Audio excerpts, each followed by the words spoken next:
membangun kuburan orang-orang soleh. Ini salah satu bentuk melampaui batas dalam memuliakan orang-orang soleh.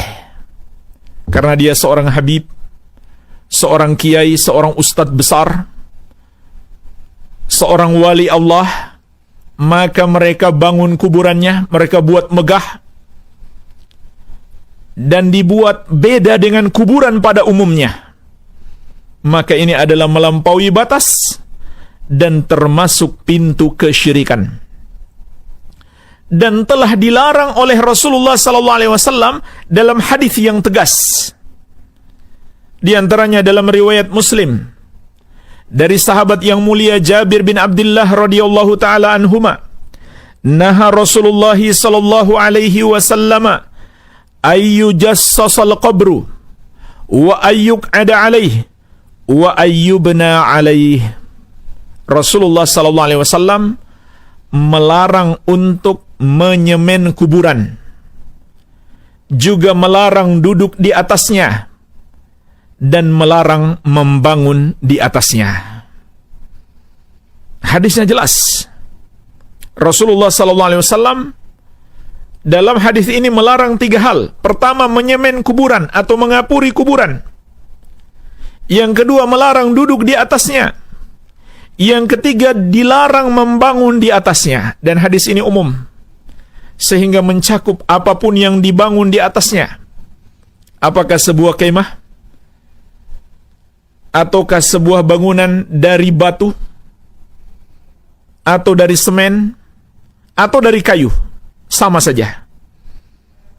Imam Asy-Syaukani rahimahullahu ta'ala dalam kitab beliau Nailul Autar menjelaskan hadis ini, qauluhu sallallahu alaihi wasallam wa ayyubna alaih.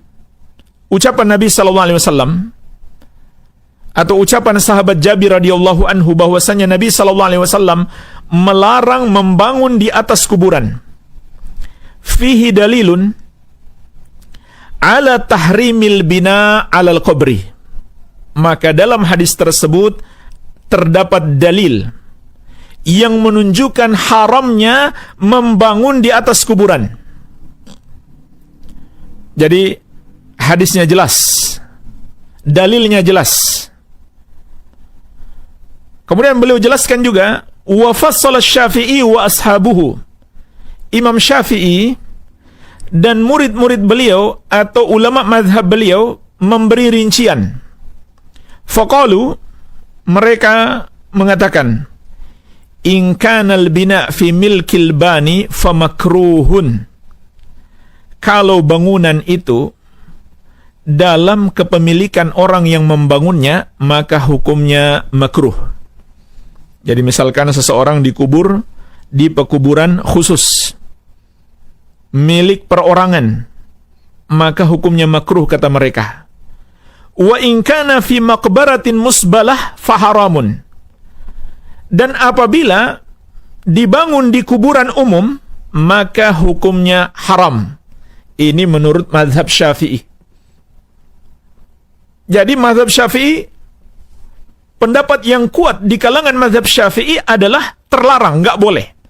Hanya saja mereka memberi rincian. Bisa jadi makruh, bisa jadi haram.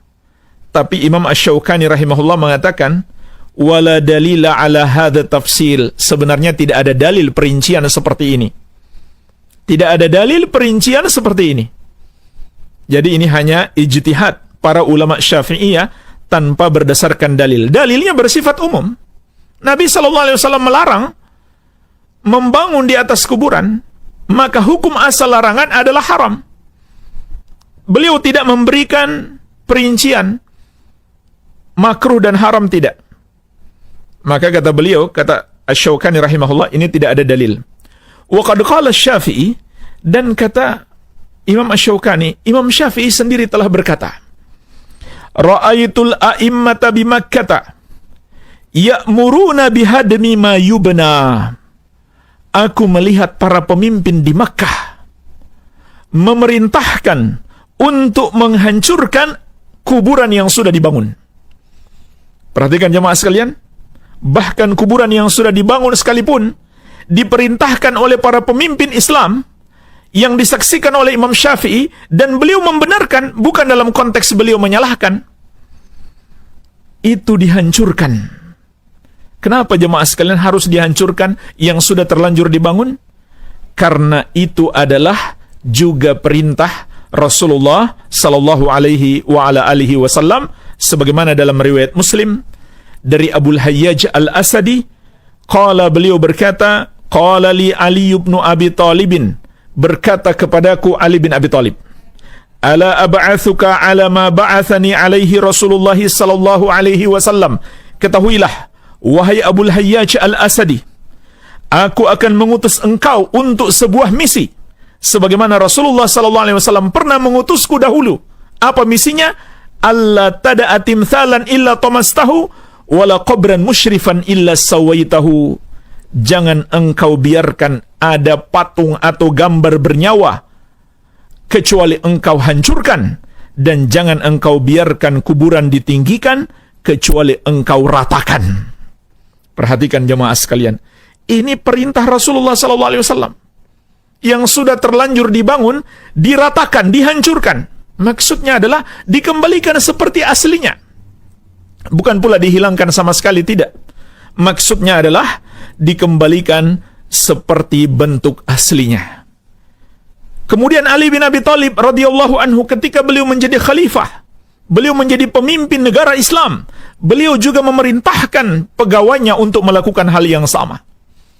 Kemudian di masa Imam Syafi'i, ra'aitul a'immata bi Makkah ya'muruna bihadami ma yubna, beliau mengatakan, aku melihat para pemimpin di Makkah memerintahkan untuk menghancurkan apa yang sudah dibangun, yaitu kuburan-kuburan yang dibangun. Disetujui, diakui oleh Imam Syafi'i rahimahullah karena jelas hadisnya. Makanya kita khawatir jemaah sekalian, kalau Imam Syafi'i rahimahullah ada di zaman ini, beliau pasti dituduh sebagai Wahabi. Karena di antara tuduhan atau yang tidak disukai oleh golongan-golongan yang menyimpang terhadap pemerintah Arab Saudi adalah menghancurkan kuburan-kuburan mereka dahulu yang dibangun. Ini selalu mereka besar-besarkan di buku-buku mereka. Ya. Seperti bukunya Syekh Ida Haram, katanya Wahabi menghancurkan kuburan para wali, kuburan para sahabat. Padahal memang harus dihancurkan. Yang mereka buat-buat itu karena melampaui batas terhadap orang soleh. Dan itu perintah Nabi SAW, perintah Ali bin Abi Thalib, dan diakui oleh Imam Syafi'i, dilakukan oleh para pemimpin Islam di masa beliau. Oleh karena itu jemaah sekalian, Imam Nawawi rahimahullah juga menjelaskan, yang disyariatkan, yang disunahkan, kuburan itu tingginya hanya sekitar 1 jengkal saja. Sebagaimana dalam syarah Muslim, beliau berkata, fihi, dalam hadis tadi yang kita sebutkan tadi, anna sunnatah, bahwasannya sunnah, maksudnya ajaran Nabi SAW, kata Imam Nawawi rahimahullahu ta'ala, annal qabra la yurfa'u alal ardi raf'an katsira, bahwasanya kuburan itu tidaklah ditinggikan dari atas permukaan tanah terlalu tinggi. Wala yusannam, dan juga jangan dibuat seperti punuk onta, ya, seperti puncak gunung begitu. Bal yurfa'u nahwa shibrin wa yusattahu, tetapi diangkat hanya sekitar 1 jengkal saja dan dibuat rata. Kemudian kata beliau, wa hadza madhhabu Syafi'i wa man wafaqahu, dan ini adalah madhabnya Syafi'i dan yang mengikuti madhab beliau atau menyetujui beliau. Iya. Wa naqala al-Qadi Iyad an aktsar ulama anal afdal indahum tasnimuha. Tetapi al-Qadi Iyad menukil dari kebanyakan ulama yang afdal menurut mereka adalah tasnimuha, dibuat seperti punuk onta. Tapi tetap nggak diangkat tinggi-tinggi, nggak dibangun di atasnya, tidak. Tapi tanah sisa galian itu dibuat seperti punuk onta, huwa madhabu Malik, dan ini madhab Malik. Iya. Jadi ini penjelasan Imam An-Nawawi rahimahullah, kuburan itu tidak boleh dibangun di atasnya. Yang sunnah adalah tidak terlalu diangkat tinggi-tinggi. Iya. Hanya saja ulama beda pendapat. Apakah dibuat rata atau seperti punuk onta? Tidak boleh ditinggikan karena adanya larangan Rasulullah sallallahu alaihi wa ala alihi wasallam. Ya, atau tidak boleh dibangun di atasnya. Baik. Inilah jemaah sekalian yang pertama yang harus kita hindari. Termasuk sifat berlebihan melampaui batas terhadap orang-orang saleh. Membangun kuburan mereka, bahkan membuatnya menjadi megah dan tampil beda dari kuburan-kuburan yang lain. Maka ini bisa menjadi pintu setan untuk menjerumuskan manusia dalam kesyirikan.